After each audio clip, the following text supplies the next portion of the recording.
مشاهدينا الكرام، السلام عليكم ورحمة الله وبركاته. أهلا وسهلا ومرحبا بكم إلى هذا اللقاء الجديد من برنامج ملفات وآراء، والذي نتحدث فيه عن التحركات الأممية والأمريكية في ملف الصحراء الغربية.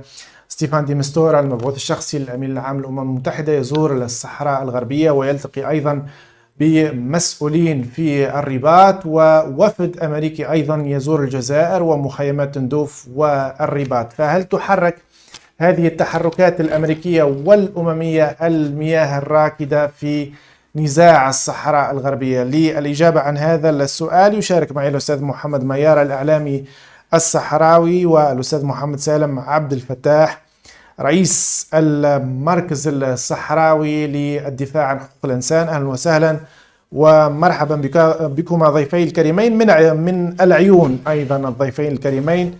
أبدأ معك أستاذ محمد ميارة، ما تعليقك أنت عن هذه التحركات الأممية والأمريكية؟ والله شكرا جزيلا لك أخي حسام ولمشاهديك الكرام. أولا يبدأ بأن هذه الزيارة جاءت بعد جهد جهيد لمدة سنتين. دولة المغرب استسلمت للضغوط الأممية، وبخاصة التدخلات الأمريكية، من بعد أنه الحليف الاستراتيجي الداعم لأطماع المغرب بالتوسعية في المنطقة بدأ يعيش حقيقة أزمات في القارة. نتحدث عن المتغيرات الجيوسياسية في المنطقة، وبالأكيد أنه نحن أمام تغيرات حقيقية. السيد ستيفن دي مستورا الذي كان لنا الشرف للقائه أكد أنه بعد سنتين من العرقلة استطاع أن يرغم المغرب على قبول لقائه مع ممثلي المجتمع المدني الصحراوي. وبالأكيد هذه كانت نقطة تحول كبيرة جدا إذا ما درستها حقيقة في إطار المتغيرات كما ذكرت. وصول السيد جوشوا هاريس إلى مخيمات اللاجئين الصحراويين لينزع كل لبس ودعاية مروكية منذ ربما سنوات، ونحن نعيش حقيقة على هذا الوهم التوسعي، هذا الوهم الذي يعيش على محاولة إرضاء المغرب من خلال الدعم الغير مبرر والغير منطقي الذي كانت تقدمه فرنسا داخل أروقة المجلس الأمن الدولي. نحن نرى بأنه الداعم الأساسي لأطماع المغرب التوسعية بدأت تتكشف عورته أمام الأفارقة وأمام العالم بأجمعه، وبالتالي عندما يسقط العنوان الكبير أكيد بأن العناوين الصغيرة تمحى بعدها. طيب أستاذ محمد سالم، كيف تقرأ أنت زيارة المبعوث الأممي وأيضا زيارة الوفد الأمريكي؟ هذتين زيارتين يأتيان في سياق دعم الجهود المساعي الدولية، خاصة الوساطة التي يقودها دي مستورا، خاصة أيضا يأتيان في سياق تحضير لتقرير الأمين العام الأممي حول الصحراء، ودعم المقاربة الأممية التي بات تنحى إلى الواقعية وإلى العقلانية، والتي بات تنسجم مع المبادرة المغربية للحكم الذاتي، وتصفى دائما بالجدية والمصداقية وبذات الأولوية وبالأساس جيد للمفاوضات، وبالتالي باتت تقبر كافة الطروحات الانفصالية والراديكالية. زيارة دي مستورا لا علاقة لها بعرقلة ولا هم يحزنون. المغرب سيد في قراره وسيد في ترابه، وبإمكانه أن يحدد موعد زيارة الوفود الأجانب. من يعرقل عمل البعثة الأممية هو البوليساريو، كما ورد في تقرير الأمين العام الأممي في أكتوبر الماضي. الأمين العام الأممي أشار إلى عرقلة البوليساريو لعمل عناصر البعثة الأممية المكلفين براقبة وقف إطلاق النار، وتحدث عن رفض الآلاف من طلبيات العناصر مراقبة البعثة سواء تعلق الأمر بتسيير الدوريات في المنطقة العازلة وبزيارة المواقع العسكرية وحتى بقوافل الإمداد، وهي من رضخت لضغوط المجتمع الدولي وقبلت أخيرا بتسيير قوافل الإمداد من الأقاليم جنوب المملكة إلى مواقع البعثة الأممية في المناطق العازلة. وبالتالي زيارة دي مستورا لا علاقة لها لا بعرقلة ولا هم يحزنون، تأتي في سياق باعتباره وسيط أممي، هو مجرد وسيط ما بين أطراف النزاع، وتشمل زيارته كل من المغرب والجزائر وموريتانيا والبوليساريو. زيارته أنا تشرفت بلقائه ضمن مجموعة من النشطاء المدنيين، التقى بالنشطاء المدنيين الذين يعبرون عن غنى المجتمع المدني الصحراوي هنا في الأقاليم الجنوبية للمملكة. هنا أكثر من 7000 جمعية. التقى أيضا بالسياسيين الذين يعبرون عن طيف واسع، عن تعددية سياسية وعن أحزاب مختلفة. التقى بالمنتخبين الذين يعبرون عن التمثيل القانوني والشرعي لساكنة هذه الأقاليم والذين ينفون ذلك التمثيل الزائف للبوليساريو. التقى أيضا بالفاعلين الاقتصاديين الاقتصاديين الذين يعبرون عن انخراط الساكنه في الديناميه التنمويه. وكان له لقاء جانبي مع بعض النشطاء الذين يتبنون الفكر الانفصالي، وهذا في حد ذاته يثبت المناخ الديمقراطي والحقوقي الذي يضمن حتى لتلك الأقاليم الانفصاليه التي عجزت بالمناسبه عن تحريك الشارع الصحراوي بالرغم من انزال دعايه البوليساريو ويعني توجيه لتحريض لاخراج قواعدها وما تسميه بمناضلها، لكن عجزت عن إخراج حتى عناصر تعد على رؤوس الأصابع وهي نفسها التي التقاها دي مستورة. وبالتالي وجود هذه العناصر ولقائهم دي مستورة يعبر عن مناخ ديمقراطي وحقوقي هنا يضمن حتى للأقاليم الانفصالية التعبير عن آرائها. أما جوشوا فقد عبر امام ابراهيم غالي وامام القياده الانفصاليه على انه لا مجال للمقاربات الغير واقعيه، واكد على انه الحل ينبغي ان يتسم بالواقعيه، في اشاره الى المبادره المغربيه للحكم الذاتي. وشاهدنا بيان البوليساريو، نتحدث من فراغ، هناك بيان البوليساريو موجود على وكاله انباء البوليساريو يعني يتضمن كلمه غالي التي تتحدث عن رفضها لما وصفه جوشوا بالواقعيه المطلوبه في الحل السياسي المنشود، وبالتالي تقبر المبادرات الراديكاليه والانفصاليه. نقطه اخيره وهي على انه الضيف يتحدث عن الشريك الحليف الفرنسي ولا يعلم على انه هناك ازمه دبلوماسيه صامته ما بين المغرب وفرنسا، والمغرب ينوع من شركائه، والولايات المتحده تمثل احد ابرز شركاء المغرب الاستراتيجيين الحاليين. الولايات المتحده تعتبر المغرب شريكا استراتيجيا خارج حلف الناتو وتدعم سيادته على الصحراء وغيرها من القوى الدوليه طبعا. طيب أستاذ محمد ميارة، وبالصحة عليك التاي الصحراوي، ثم ما ردك على كلام الأستاذ محمد سالم المناخ الديمقراطي، ثم الآن الوفود الأمريكية تتحدث عن حلول واقعية. الصوت يا أستاذ محمد ميارة. المفروض أني أرد عليك أنت، لا أرد قطعا على مجرد دعاية سمعناها لمدة 40 سنة وتردد حقيقة من طرف البغوات النظام المغربي. تحياتي لك مرة ثانية. أقول أنه بالفعل الجوهر الأساس في عمل الأمم المتحدة أنه في طرفي نزاع، فيه المغرب وفي الجبهة الشعبية تحرير الساقي الحمراء والذهب، ولا وجود لأي طرف ثاني. القرار 690 يحدد طرفي النزاع، وبعثة لمين وصول هي بعثة الأمم المتحدة تنظيم الاستتاف في الصحراء الغربية تحدد طرفي النزاع انطلاقا من مخطط التسوية المفروض أنه يعاد إلى طبيعته، إلى سكته الطبيعية. نحن أمام مسار بدأه السيد المبعوث الشخصي كريستوفر روس، بدأه سنة 2009 ولقي رفضا مغربيا يعني يعبر عن هستيريا حقيقة لولا الدعم الفرنسي. أنا لا أقول بأن فرنسا قطعا بأنها هي الداعم الأساسي، ولكن يقولها يعني جيرار أغو الذي وصف المغرب لاميتريس في لقائه يعني مع صاحب إيخوس دي لاسنوبس، هو من قال ذلك، وهو من أكد قبل أشهر قطعا على أساس أن فرنسا ضحت بالكثير من مصالحها من أجل دعمها لمملكة المغرب. هذا رجل يعني دولة فرنسي معروف، ومعروف قطعا بأنه من الناس اللي يساندون يعني الأطماع الاستعمارية التوسعية الفرنسية التي تنهب بإفريقيا والقارة الإفريقية بشكل خاص، والمغرب الذي يعتبر حليفا استراتيجيا إضافة إلى السنغال وإلى غينيا كوناكري وإلى الكوت ديفوار وإلى الغابون، وهذا معروف حقيقة في الفهم الجيوسياسي المعروف. طيب فيما يتعلق بالجوهر الأساسي لفهم يعني سلسلة المفاوضات التي تقودها الأمم المتحدة، أنا أعتقد بأن السيد جيمس بيكر قدم خطة في سنة 2003 وكان يستند إلى أنه هناك طمع فرنسي أنه يكون هناك حل لا غالب ولا مغلوب. فحل لا غالب ولا مغلوب لا يمكن حقيقة تطبيقه بالقفز على الشرعية الدولية. فأقصى ما قدمه جيمس بيكر هو أنه أعطى مدة 4 سنوات لحكم ذاتي، ولكن لا يمكن أن يسقط عبر حق تقرير المصير لأنه حق غير قابل للتصرف. وهنا من باب الاختصاص أستاذ العزيز حسام يعني غير قابل للتصرف، أنه لا يمكن هذا الحق. أنا كصحراوي أقول بأنني أتخلى عن حقي في تقرير المصير، لا يسقط هذا الحق حتى لو قلت أنا الصحراوي ولست من موريتانيا ولا من الجزائر ولا من إسبانيا، غير معني بالنزاع. إذا بالتالي لا يعني ذلك.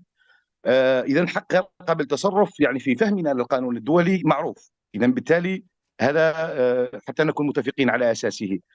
المبعوثين الشخصيين لما قام السيد جيمس بيكر سنة 2003 وقدم الخطة، فقال أنها أن تكون كاملة غير مجتزأة، بمعنى أنه لا تقبل ربما الحكم الذاتي لمدة 4 سنوات، ولا تقبل يعني أن يفصل عن الحق في تقرير المصير.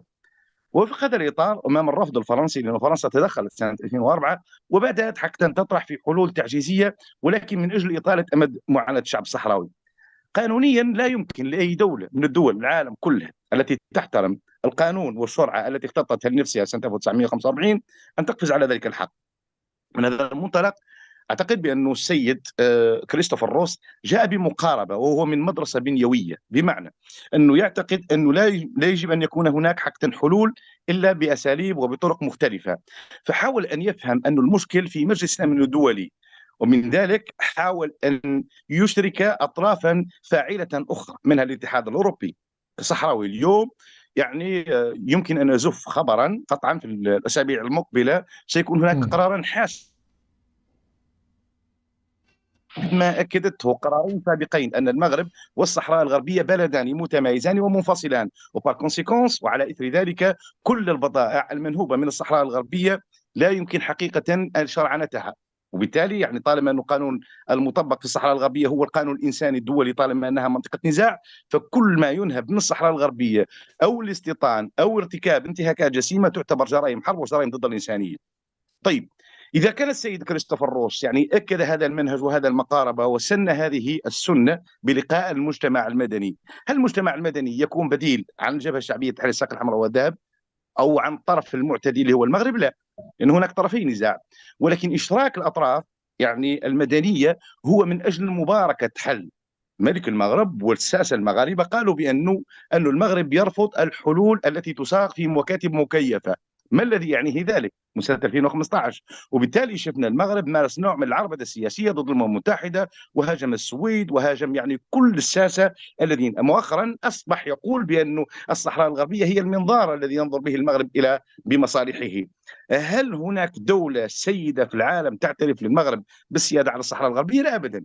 يعني تغريدة ترامب محيت مع صاحبها، وبالتالي اصبح حتى مراجعه حتى في قرارات الامم المتحده وفي الولايات المتحده. بالتاكيد انا اتكلم عن سوبر باور، لا اتكلم عن دول قطعا متوسطه او دول دنيا، اتكلم عن الكيان الصهيوني الذي يعني لا يمكن ان يعطي ما لا يملك، يعني على عهد بلفور. بنفس المنهج استاذ حسام، يعني انتقلنا الى هورست كوهلر رئيس الماني، مشى بنفس الطريقه وبنفس المنهج وبنفس الاسلوب، وكأن لسان حاله يقول أنه ضد كل المناهج التي يسعى إليها المغرب. وفي سنة 2017 أكد المغرب كذلك رفضه بدعم فرنسي. بالتالي أصبح المغرب عال على فرنسا وعال على القوى التي صنعته. نحن اليوم أمام حقيقة مواجهة حقيقية، أمام وقائع متغيرة على الميدان، أمام متغيرات جيوسياسية. طيب. الولايات المتحدة الأمريكية تسعى أن تنأى بنفسها على الحروب في المنطقة لأن مصالحها أصبحت على كف عفريت، وبالتالي شفنا انقلاب الولايات المتحدة الأمريكية على فرنسا وعلى أزلامها. وكما قلت مرة ثانية، عندما يمحى العنوان الكبير كل العناوين الصغيرة حقيقة تمحى معه. طيب أستاذ محمد سالم عبد الفتاح، يعني زيارة المبعوث الأممي الآن ألا تعني أنه هذا الملف لم يحسم بعد، على الأقل بالنسبة للمغرب، أنه ما زال موجود على الساحة الدولية؟ واليوم يعني أنت تتحدث عن الموقف الأمريكي، الموقف الأمريكي يقول أنه الجديد أنه الذي عبر عنه هوشوا هاريس أنه الولايات المتحدة الأمريكية ترى أنه المبادرة المغربية مبادرة واقعية، لكن وهذا أنا عندي التصريح، لكن ليست هي الوحيدة. يعني هي خطة الحكم الذاتي المغربية جادة وموثوقة واقعية، ونعتبرها واحدة من النهج الممكنة لتلبية تطلعات شعب الصحراء الغربية، وليست الوحيدة وليس الحل الوحيد. فاليوم يعني يبدو أنه أيضا المجتمع الدولي يريد أن يجد حل يرضي البوليساريو أيضا ويرضي الصحراويين الذين تمثلهم البوليساريو. في البداية هو يعني هذا الخطاب الانفصالي الذي تكرره بعض الأبواق المأجورة بهذا الشكل الببغائي لا مجال له اليوم. يا أستاذ محمد سالم، أستاذ محمد سالم، نحترم ضيوفنا، بس بدون هذه التوصيفات أرجوك. ولم تعلق عليها. يجب أيضا أن تكون محايدا حتى هو قال لا أعلق على ضيفك فقط، لم يقل على أبواق. أضاف عبارات أخرى ولم تستمع أنت إليها أو لم تريد الاستماع إليها. طيب الصوت لم يكن واضح على كل. أعذرني. أنا استمعت إليها وأكرر على أنه هذه الأبواق المأجورة التي تكرر هذه الدعاية بشكل ببغائي أنها باتت متجاوزة. اليوم هناك تطورات ميدانية على الأرض هي من يحسم المقاربات، هي من يحسم تدخل القوى الدولية والوساطة الأممية.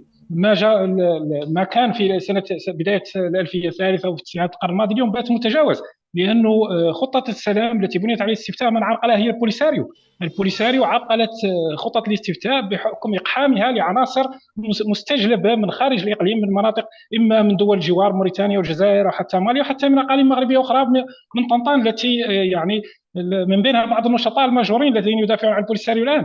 وبالتالي اليوم هناك حقائق على الأرض هي من يتحدث على أن دعاية البوليساريو الحربية اكتشف زيفها بعد تأمين معبر القاقرات سنة 2020 في نوفمبر 2020. كل البوليساريو ظلت طوال 3 عقود تهدد بالعودة إلى الحرب، وفي كل مرة تهدد بالعودة إلى الحرب كان يتفاعل مع المجتمع الدولي. أقحمت نفسها في عملية غلق معبر القرقرات، ذلك المعبر المدني. تدخل المجتمع الدولي ويعني وجهت إليه نداءات بضرورة الانسحاب من هذا المعبر، لم تستجب. اضطر المغرب لاسترجاع هذا المعبر في تلك العملية التاريخية. دخلت البوليساريو من خلفها الجزائر في ذلك التصعيد الغير مسبوق، خاصة إعلانها عن تنصل عن موقف إطلاق النار، وبالتالي أحرقت كل الأوراق التي في يدها، خاصة ورقة التهديد بالحرب وورقة غلق المعبر. وبالتالي اليوم هذه الدعاية الزائفة لم يعد لها مجال في السياق الدولي. اليوم حديث عن مقاربات عقلانية وواقعية، وحديث عن مبادرة المغربية للحكم الذاتي، وحديث عن سقف السيادة المغربية. لأن حينما نتحدث على أن المبادرة المغربية هي الأساس الجيد واعلانها تحظى بالمصداقيه وبالجديه، فبالتاكيد الحكم الذاتي سيكون تحت السياده المغربيه بالتاكيد، وليس تحت السياده الجزائريه او تحت سياده اي دوله اخرى. اليوم هناك المجتمع الدولي لا يتفاعل فقط من خلال المقاربه الامميه او من خلال الوساطه المبعوث الشخصي الامين العام الاممي، ولكن هناك ايضا مواقف القوى الدولي الوازنه. قرار ترامب الذي تقول هذه الابواق على انه مجرد تغريده تم التاكيد عليه قبل اقل من شهر من طرف الناطق الرسمي باسم الخارجيه الامريكيه، الذي اعاد التاكيد على انه الاداره الامريكيه لا يطرا اي تغيير في موقفها ازاء قضيه الصحراء، وانها لا تزال تعترف بالسياده المغربيه. انضمت اليها قوى دوليه اخرى وازنه من حجم اسبانيا المستعمر السابق للاقليم، ومن حجم جل البلدان الوازنه في اوروبا، حتى البلدان التي كانت تنخرط في دعم مشروع انفصالي. اهم القوى الدوليه التي كانت تنخرط باتت اليوم تنسحب، اما تعترف بالسياده المغربيه او تؤيد المبادره المغربيه للحكم الذاتي، او على الاقل تتبنى مواقف محايده. نيجيريا كانت دوله هامه جدا، اليوم باتت تنحى الى الحياد بفضل الشراكه الاستراتيجيه التي دشناها مع المغرب المتعلقه بانبوب الغاز المغربي النيجيري. اخر هذه القوى انغولا، احدى اهم الدول التي كانت تنخرط في دعم هذا الكيان الانفصالي، عبرت عن مواقف متوازنه مؤخرا بفضل الشراكه المتعلقه ببلدان افريقيا الاطلسيه والتي احتضنتها الرباط. كوبا في اجتماع الجمعيه العامه للامم المتحده الاخير على هامش اللجنه 24 اعربت عن موقف متوازن ايضا، ودعت الى دعم قرارات مجلس الامن. هناك قوى يعني اندثرت مثل النظام البائد القذافي، هناك قوى اخرى يعني مترهله، دول مترهله من حجم فنزويلا، وبالتالي لم يعد احد ينخرط في دعم هذا الكيان الانفصالي سواء الجزائر التي بات موقفها معزولا في مواجهه اجماع اوروبي داعم للمغرب، في مواجهه اجماع عربي، اجماع حتى في منظمه التعاون الاسلامي وغيرها من المنظمات الاطارات الدوليه، حتى بلدان التعاون مجلس التعاون الخليجي وغيره. وبالتالي اليوم حتى بالمناسبه القضاء الدولي اليوم هناك احكام صادره عن هيئات قضائيه وازنه باتت يعني تطبع وتعترف بالسياده المغربيه. هناك القرار الاستئنافي النهائي لمحكمه لندن، وهناك محكمه طراسكو الفرنسيه وغيرها من المحاكم الدوليه التي ترفض الدعاوى القضائيه المرفوعه من طرف بعض الجمعيات المحسوبه على الجزائر، وتشرع الاتفاقيات والشراكات الاستراتيجيه التي تجمع تلك القوى الاوروبيه مع المغرب. حتى روسيا الداعم الاكبر او المورد الاكبر للسلاح للجزائر رفضت حضور البوليساريو في القمه الروسيه الافريقيه الاخيره ولم توجه لها اي دعوه. روسيا تعترف ضمنيا بالسياده المغربيه من خلال اتفاق الصيد البحري الذي يجمعها مع المغرب، والذي تم تجديده للمرة الثامنة منذ بداية التسعينيات القرن طيب الماضي. بالتالي هذا الزخم اليوم يتجه إلى الاعتراف بالأمر الواقع، لأنه دعاية البوليساريو اتضح زيفها وافتضح زيفها. وبالتالي اليوم كما قال جوشوا في زيارته لمخيمات تندوف على أنه لا لكن مجال يا أستاذ محمد سالم لا فقط مجال نقطة للحديث عن أي اتفاقيات نقطة هو أثارها عن أي ضيفنا حلول يعني. واقعية. أستاذ محمد سالم بسرعة، الاعتراف بالأمر الواقع يعني القفز على مبدأ تقرير المصير، وهذا سيناقض مبادئ الأمم المتحدة. ابدا ابدا، تقرير المصير لا يعني الاستقلال. تقرير المصير لا يتجلى فقط في آلية الاستفتاء، هناك الكثير من الآليات التي يمكن ان يطبق بها تقرير المصير، من ضمنها الحكم الذاتي او الحكم المحلي في اطار السياده المغربيه. طيب. آلية الاستفتاء تم اقبارها لانها افشلت من طرف البوليساريو، التي كانت تعرف على انها النتيجه لم تكن في صالحها، واقحمت الكثير من العناصر من خارج الصحراء، من ضمنهم قيادات وازنه، ومن ضمنهم حتى النشطاء الذين يتزعمون الان الدفاع، يتقدمون الواجهه للدفاع عنها، المستجلبين سواء من بلدان الجوار او من حتى من اقاليم مغربيه. طيب ممتاز. خارج منطقه النزاع. طيب دكتور محمد ميارة، اليوم إذا ترى أنه المجتمع الدولي ربما هناك الكثير من الدول تدعم الرؤية المغربية، والولايات المتحدة الأمريكية مثلا تقول أنه على لسان هذا المسؤول الأمريكي جوشوا هاريس يقول أنه هذه خطة الحكم الذاتي المغربية جادة وموثوقة واقعية، وتعتبرها واحدة من النهج الممكنة لتلبية تطلعات شعب الصحراء الغربية. الخيارات الأخرى ربما التي تطرحها البوليساريو، هل يوجد دعم لها اليوم واقعيا على أرض الواقع؟ وهل زيارة الأمين العام للأمم أو المبعوث الشخصي للأمين العام للأمم المتحدة هل يمكن أن تدفع نحو تحقيق الاستفتاء الذي يعني لم يتم ربما تفعيله منذ 91؟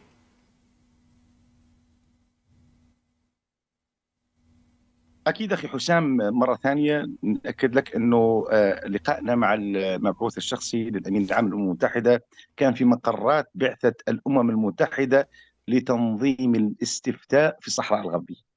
هذا هو الاسم الذي لا يزال تحتفظ به الأمم المتحدة ويحتفظ به مجلس الأمن الدولي.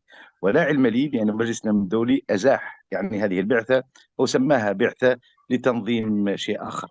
واحد. اثنين، اختار لقاء النشطاء الحقوقيين الصحراويين الذين يخضعون تحت سلطة احتلال أجنبي غير الخريطة الديموغرافية وملأ الصحراء الغربية بتعزيزات عسكرية وأمنية وشبه عسكرية حقيقة في كل أماكن تواجدها، ويمنع الصحفيين والمراقبين الأجانب. والدليل أنه السيد المبعوث الشخصي كذلك يعني حتى في جولته لم يكن مرافقا يعني بمراسلين أجانب في هذه المنطقة.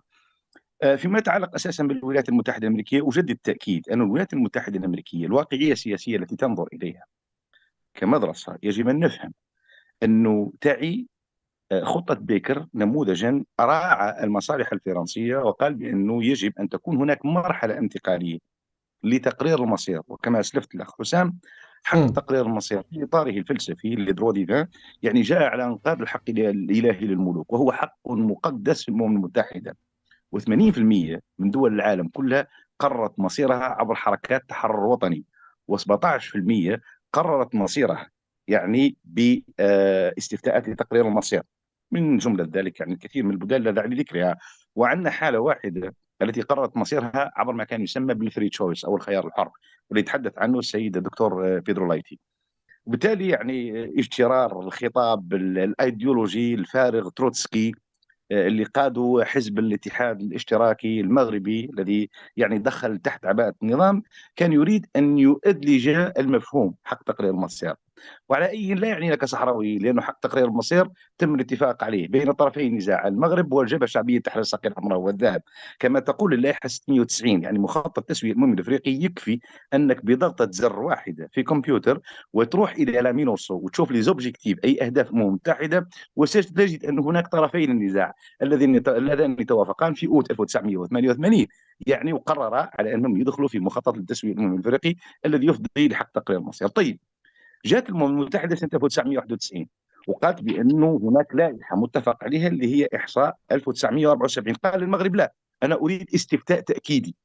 طيب، احنا الأمم المتحدة تقول فري اند فير ريفيراندوم، والمغرب حسب ثاني يقول لك استفتاء تأكيدي، بمعنى أنه يريد أن يجهز على حق الشعب الصحراوي بعد أن حصل على وقف إطلاق النار.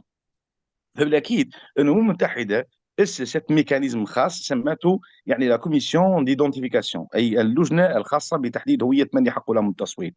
هذه اللجنه يعني جاوا فيها مجموعه من الشيوخ، شيوخ القبائل الصحراويه. جبهه البوليساريو كانت تعتبر القبيله جريمه وكذا وما الى ذلك من اجل حقيقه تحقيق الدوله المدنيه، ولكن اعادت قدمت سلسله من التنازلات. من هذه التنازلات اي القبائل التي تعنى المعنيه وليس اشخاص غير معنيين، يعني قادمين من يعني زناتة موريتان ومن غيرهم، واللي لحضور حقيقة والله من المغرب. يعني حاول المغرب أن يجمع الكثيرين حقيقة من المغرب وإقحامهم مع الهيئة المصوتة. مع ذلك جبهة البوليساريو قبلت ذلك وقالت بأنه سنروح يعني إلى أبعد حد. بعدين الأمم المتحدة هي التي حددت، هي الوسيط، والتي هي حددت من يحق له التصويت. وبالتالي يعني هذه الخطة خرجت اللائحة سنة 2001. مع كل ذلك جبهة البوليساريو مضت في تقديم تنازلات كبيرة وكبيرة جدا، حتى خطة بيكر أنها أعطت ليس لهؤلاء المشكوك في أمرهم يعني كمصوتين في الباي إلكتورال، يعني في الكور إلكتورال، ولكن كذلك أعطت حتى للمستوطنين الذين استوطنوا الصحراء الغربية قبل 1999. لكن الإرادة الفرنسية كانت أكبر من النظام في المغرب، وجات منظمة اسمها لا فونداسيون جاك شيراك هي التي اقترحت ما كان يسمى بالحكم الذاتي. لا وجود للحكم الذاتي في المغرب أبدا، ولكنها مجرد مقترحات لإطالة أمد المعاناة وإطالة حقيقة يعني الأسلوب الهيمني الفرنسي. هذا حقيقة هو الحقيقة، هو الواقع. إذا بكل تأكيد الولايات المتحدة الأمريكية قالت بأنها ليست مع الحكم الذاتي، وحتى جبهة البوليساريو ليست ضد الحكم الذاتي، وأنا لست ضد الحكم الذاتي، ولكن كخيار يطرح. الأمم المتحدة الولايات المتحدة الأمريكية قررت على أساس أن تكون هناك مرحلة انتقالية، ولكن لا بد من الممر الإجباري الذي هو استفتاء لتقرير المصير. وأعيد مرة ثانية حسام مكررة أن هناك بعثة لا تزال الآن اسمها لامينورسو، وبالتالي لا وجود لأي دعاية مغرضة أو كاذبة أو ما إلى ذلك من طرف النظام المغربي الذي يريد أن يبعد الاستفتاء، ولا زالت الأمم المتحدة تحمل نفس المخطط. إذا هناك رفض وتمرد من طرف المغرب مع إعطاء مجموعة من المبررات كما قلت لك بأنها واهية، أنه حتى أننا قابلنا المستوطنين المغاربة ليس فقط يعني اللائحة المشكوك في أمرها والتي جاءت يعني مغربية. والاستفتاء التأكيدي ليس خطاب جبهة البوليساريو، البوليساريو كانت تتحدث عن استفتاء حر عادل وديمقراطي. فكفانا قطعا الاستماع حقيقة بالنسبة لي لهذا الخطاب المخزني اللي سمعته طيلة مرة، خطاب موجه للنظام في المغرب. أقول أنه يجب أن يعي النظام المغربي أن يفهم أن يعول حقيقة على عقلائه للدفاع عن أطروحته وعن أطماعه، بدلا حقيقة من يعني أن يصرف أموالا لا طائل منها. وبالتالي حقيقة لا داعي حقيقة لأن يصرف من مال وقوت المواطن المغربي الذي لا يجد قوتا له لإطالة أمد حقيقة معاناة شعب آخر شقيق وجار. أستاذ محمد سالم عبد الفتاح، أنت قلت زرت المبعوث الشخصي للأمين العام للأمم المتحدة وزرته في مقر بعثة المينيرسو التي تحدث عنها الأستاذ محمد ميارة. هي موجودة الآن ومن المنتظر أن يتم تجديد عملها في أكتوبر المقبل، وهي مهمتها تنظيم الاستفتاء. بالتالي أي واقع يمكن أن نتحدث عنه وهذه البعثة موجودة ومهمتها ما زالت موجودة وهي تنظيم الاستفتاء. علي أنا زرته في أحد الفنادق الخاصة، وإن كان هذا لا ينفي على أن هناك بعثة أممية بالتأكيد في الصحراء. ما يؤطر عمل البعثة ليس دعاية الأبواق المأجورة، وإنما ما يؤطرها هو قرارات مجلس الأمن ذات الصلة التي في كل مرة تصدر البوليساريو بيانات ضدها. الحديث عن اتفاق سلام لا اتفاق لتنظيم الاستفتاء أو عملية سياسية لا يستقيم في ظل التنصل من اتفاق وقف إطلاق النار. حينما تتنصل من اتفاق وقف إطلاق النار وتؤيد حرب مزعومة في الصحراء، فهذا ينفي جملة وتفصيلا التمسك بمخرجات العملية السياسية ومخرجات اتفاق وقف إطلاق النار، لأنه البوليساريو اليوم لا تكتفي فقط بالتنصل، تصدر بيانات ضد قرارات مجلس الامن، تصفه بالمتقاعس يعني المتآمر والمتخاذل والى ما هنالك. يعني تصدر حتى تصريحات ضد البعثه الامميه وضد القوى الدوليه، ويعني تدعي زورا وبهتانا خوضها لحرب ربما بلغت بياناتها الان ألف بيان، بدون طبعا اثر لها على الارض سوى الخسائر والانتكاسات والهزائم التي تتكبدها الجبهه الانفصاليه.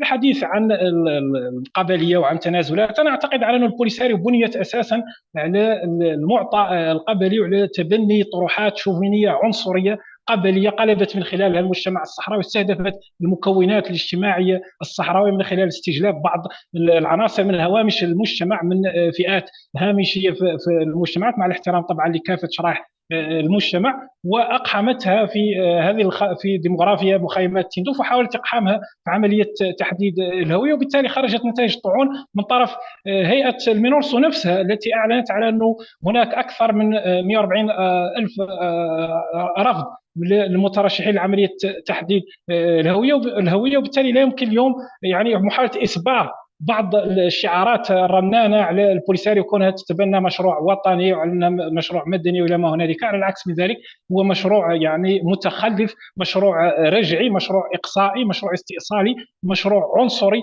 بني على العصبيات القبليه والشوفينيه، وهذه العناصر التي تقدم للدفاع عنه اليوم رابطها هو رابط عصبيه قبليه. سبق ان انضوت في احزاب مغربيه بالمناسبه، البعض ينضوي في مرحله معينه مع حزب الاستقلال تعصبا لابن عمه، ثم حاليا يدافع عن البوليساريو تعصبا لعصبيه شوفينيه ضيقه مقيته، ويدعي السعي لاقامه دوله مدنيه والى ما هنالك. بالتالي هذا قمه التناقض. كما اسلفت اليوم المقاربه الامميه واضحه في قرارات مجلس الامن، تروم الحل السياسي المتوافق عليه وليس الاستفتاء، تتحدث عن مبادئ التوافق القابل للتطبيق السلمي، تصف المبادرة المغربية بالجدية وبالمصداقية وبالأساس الجيد للمفاوضات. إذا ما نظرنا للدول دائمة العضوية في مجلس الأمن، اعتبار أنه مجلس الأمن هو يعني الاختصاص الحصري في النظر في هذه القضية على مستوى الشرع الدولي هو مجلس الأمن، سنجد إما بلدان تعترف بالسيادة المغربية من قبيل الولايات المتحدة، إما بلدان تعترف بها ضمنيا من خلال شراكات استراتيجية كبريطانيا وفرنسا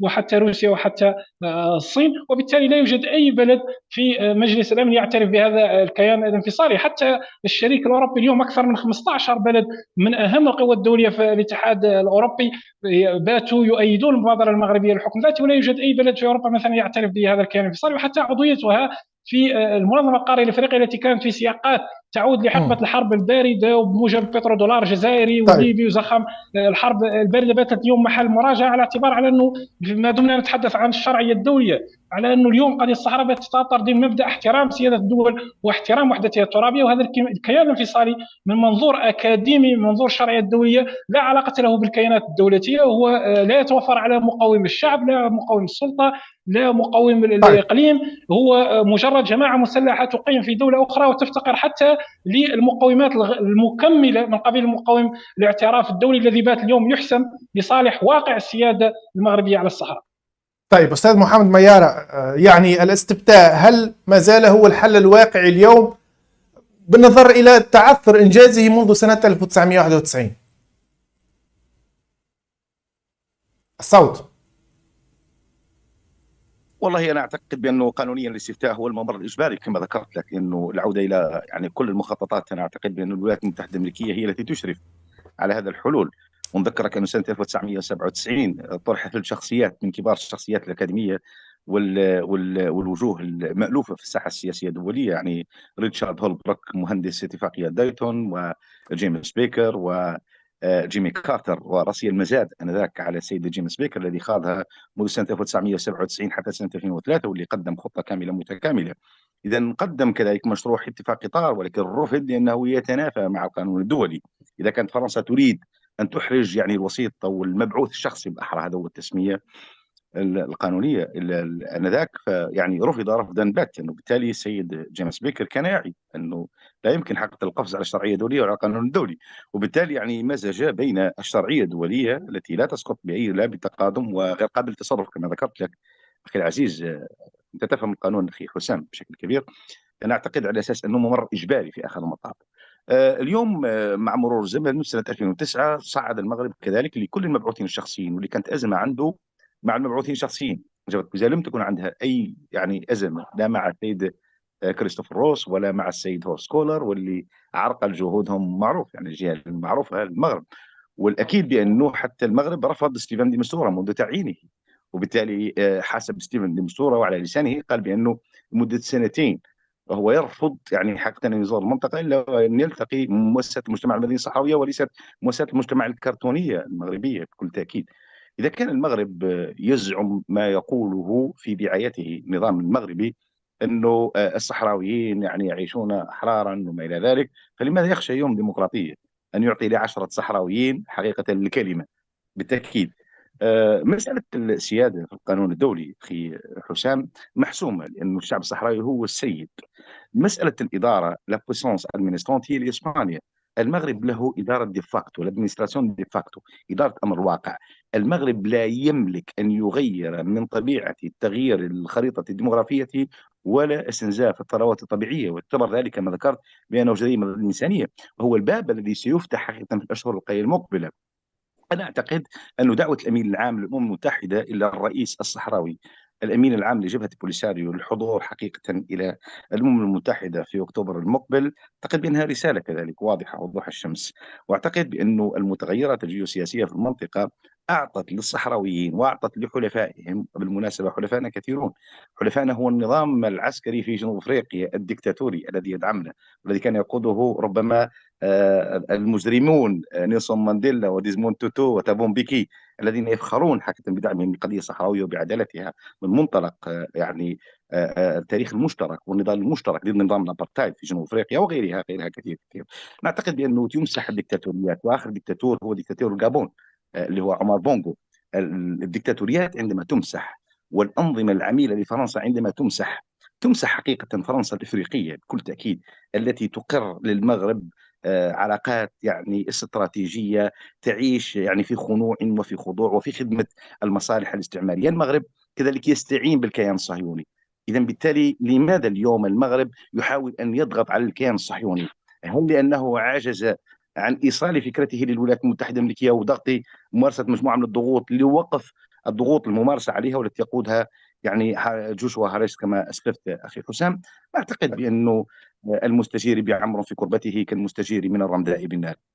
طيب أستاذ محمد سالم، أختم معك لو تكرمت بسرعة، لماذا يخاف المغرب من إجراء الاستفتاء ولماذا يرفض إجراء الاستفتاء؟ وهل إذا أقر المجتمع الدولي اليوم الذهاب نحو الاستفتاء سيقبل المغرب؟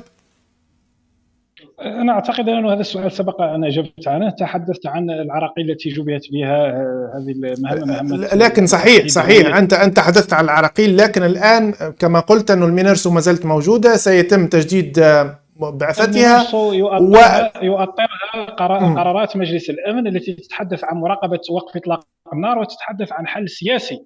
زيارة دي مستورة تأتي في شكل وساطة، ومن حق المغرب أن يحدد يعني موعدها حكم على أنه معني باستقبال دي مستورة. ودي مستورة لم يشتكي لأي كان، دعك من كلام البواق الماجورة. دي مستورة التقيناه وكان سعيد بزيارته، وكان يتحدث عن يعني عن سعادته بلقاء مختلف النشطاء الاقتصاديين والمنتخبين والفاعلين المدنيين والحقوقيين، وزيارة المنشآت الاقتصادية، ولم يتحدث عن يا أستاذ محمد سالم. أنا أتحدث لك الآن عن نقطة أخرى. عن نقطة أخرى فقط أرجوك، لأنه لم يعد عنها. الاستفتاء عرقل لكن أوكي أنت أجبت عنها، لكن سؤالي يا أستاذ محمد سالم فقط أنا أتفاعل مع ما طرح.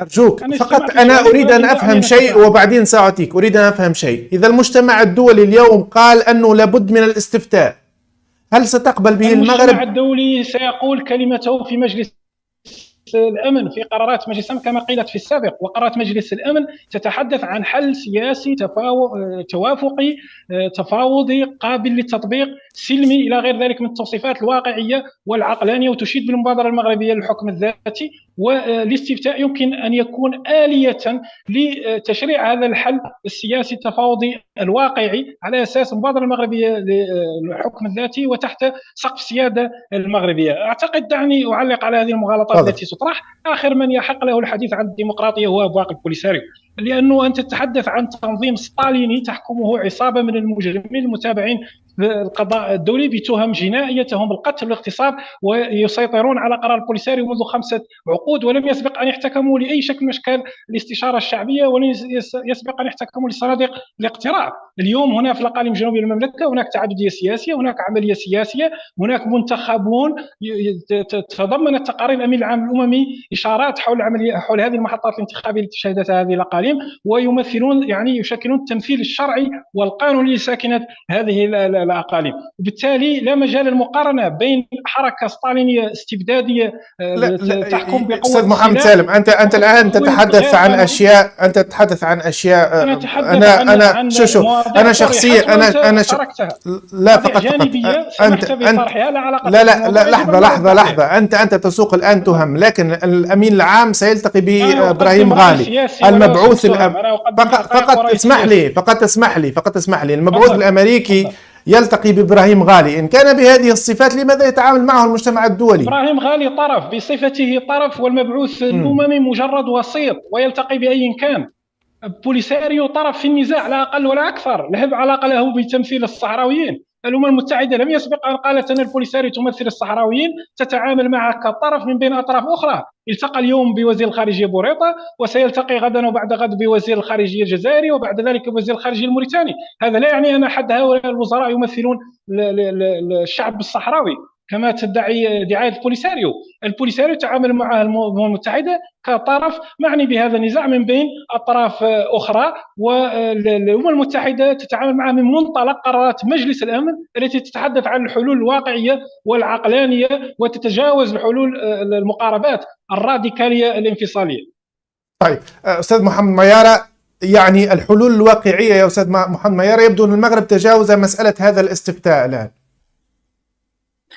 اولا المغرب لا يمكن ان يتجاوز الاستفتاء. المغرب هو قوه احتلال، يعني بموجب القرارين 370 و 379 و 380 طرف الامم المتحده. وجود الامم المتحده والحديث عن طرفي النزاع كما قلت لك، يعني قرار 960 واللي افضى على انه يعني وقف اطلاق النار كان جزء من خطه هدفها الاساسي هو تنظيم الاستفتاء كحل وسط. اعتقد على اساس انه كان هو هذه لاباز. اليوم حقيقه المنطقه كما قلت لك انه تعيش يعني المتغيرات الجيوسياسيه. اليوم التقارب الجزائري الامريكي، اذا تكلمت يعني المنطقه الواقعيه السياسيه، يخدم القضيه الصحراويه. واذا تكلمت حقيقه بالمقاربه الاخرى، المقاربه او التقارب او التباعد ولا الضعف الفرنسي في المنطقه يعني يضعف المغرب بشكل كبير جدا، الذي كان متحالفا مع فرنسا في مصالحها في منطقه الساحل والصحراء. عندما تمحى مثلا يعني المصالح الفرنسيه في مالي بعد عمليتي سيرفال وبرخان، عندما تمحى وينقلب على فرنسا يعني في النيجر وتهان بهذه الطريقه، اعتقد بانه كما ذكرت لك انه جيغار اغو هذا سفير فرنسا يتحدث ويقول بانه مللنا، وبالفعل انه يعني كانت وبالا علينا المملكه المغربيه. هذا داعم وبالتالي مناصر للعلاقات الاستراتيجيه المغربيه الفرنسيه. فاليوم حقيقه انا اعي جيدا انه فعلا اليوم نحن نمر من مرحله اساسيه وجوهريه للضغط على النظام المغربي للسماح للمبعوث الشخصي ان يستأنف العمل الذي انتهى فيه اسلافه. وبالتالي عندما انتهى السيد هورست كوهلر من مسار معين، يبدأ ستيفن دي مستورة من حيث المسار للتقدم من أجل الحل السياسي. الحل السياسي هو الاستفتاء ليس حلا عسكري بالمناسبة. وبالتالي نجدد كذلك التأكيد أن الصراع الحقيقي مع الأمم المتحدة التي أقر أمينها العام من قلب البير لحلو أن الصحراء الغربية محتلة بالمناسبة. بالتالي يعني هذا فقط للشرعنة ولتأطير القضية. شكرا أستاذ محمد ميارة، شكرا أستاذ محمد سالم عبد الفتاح. حسام لم تعطيني حق الرد. يا أستاذ أنت لو تحسب لو تحسب الوقت أنت أخذت أكثر وقت. أنا أحسب أقوى وقت ما أخذ أكثر. طيب أحسبه بعدين يا أستاذ محمد سالم. أنا عندي التزامات أرجوك. لا يمكن أن تختم. طيب خذ ثواني أرجوك بدون اتهامات. لن أقدم اتهامات، ولكن يجب أن تعطيني نفس الوقت وليس. أنا أعطيتك نفس الوقت والمشاهد سيحكم. أنا أيضا أحكم لأن لدي الكرونو، بدأت به مداخلة وتريد أن تختم به، وهذا ليس. طيب طيب قلبي اسمح لي كبير، أنا تفضل نوضح بعض الامور، لانه الحديث عن بسرعة. البوليساريو وعن طرفين ليس بسرعه، ساخذ نفس الوقت. الحديث عن طرفين لا مجال له الان في قرارات مجلس الامن. قرارات مجلس الامن تتحدث عن الجزائر كطرف معني مدعو لآلية الطاولات المستديره، وعدد ذكر الجزائر في قرارات مجلس الامن الاخيره هو نفسه عدد ذكر المغرب، وحتى لا يترك مجلس الامن اي لبس بالنسبه لكل الجزائر طرف. بدا الحديث في القرار مجلس الامن الاخير رقم 2654 الصادر في اكتوبر الماضي على انه جميع الاطراف المعنيه، حتى المعنيه، مدعوه لحضور آلية الطاولات المستديره وديمستورها في كل مره يزور الجزائر، كما يزور البوليساريو وكما يزور المغرب. وقرار مجلس الامن الاخير تحدث عن نقطه اخرى، وهو دعا الى ضمان وصول المساعدات الانسانيه الى مستحقيها، في اشاره الى النهب المنهج الذي يحدث على اراضي الجزائر بالنسبه لتلك المساعدات. الحديث عن المقاربه الامميه اعتقد على انه منذ المبعوث الشخصي للامين العام الاممي بيتر فان فالسون الذي قال بالحرف على انه لا مجال لاصطناع كيان في الصحراء الغربيه، وقال على انه لا يمكن الحديث عن حل خارج السياده المغربيه، واضطر الى تقديم استقالته. منذ بيتر فان فالسون تم تجاوز تلك الطروحات الراديكاليه الانفصاليه، واليوم لا يمكن الحديث عن اي حل خارج السياده المغربيه. شكرا محمد سالم الفتاح، شكرا استاذ محمد ميارة، شكرا لكل المشاهدين الكرام على المشاهده وعلى التفاعل ايضا، ورحب بتعليقاتكم وارائكم، ونلتقي ان شاء الله في متابعات اخرى، والسلام عليكم ورحمه الله وبركاته.